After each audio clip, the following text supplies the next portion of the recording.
রাজধানীতে বেড়েই চলেছে অবৈধ গ্যাসের সংযোগ। রহস্য উদ্ঘাটন হয়নি এখনও। মূল হোতারা অন্যান্য অপরাধের মতো ধরাছোঁয়ার বাহিরে।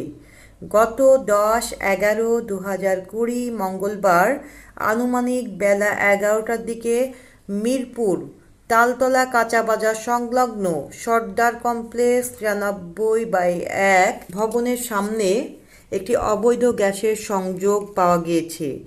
এই বিষয়ে ম্যাজিস্ট্রেট মোল্লা মিজানুর রহমানের সাথে কথা বলার সময় জানা যায় সংযোগটি খুবই বিপজ্জনকভাবে ছিল, যেটা এখন খননের কাজ চলছে। তবে এই অবৈধ গ্যাস সংযোগের মূল হোতা কে বা কারা তা এখন পর্যন্ত অজানাই আছে।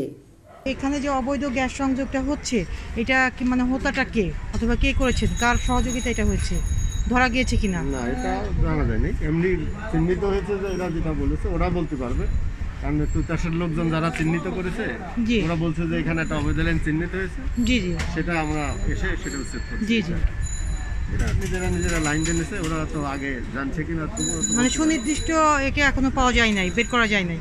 আর ওটার কাছে জিজ্ঞাসা করলে কেউ বলে না, কেউ বলছে না, নাম টাম বলে না।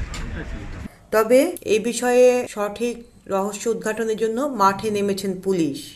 Umme Habiba, JTV Bangla, Dhaka. Moonshine company limited এখানে টয়োটা, নিশান, হোন্ডা, মিৎসুবিশি ও ইত্যাদি ব্র্যান্ডের রিকন্ডিশন গাড়ির অরিজিনাল স্পেয়ার পার্টস সরাসরি জাপান থেকে এক্সপোর্ট করা হয়। আপনারা বাংলাদেশ, দুবাই, রাশিয়া সহ বিভিন্ন দেশ থেকে ইম্পোর্ট করতে পারেন। যোগাযোগ করুন স্ক্রিনে দেয়া ফোন নম্বর বা ইমেইলে।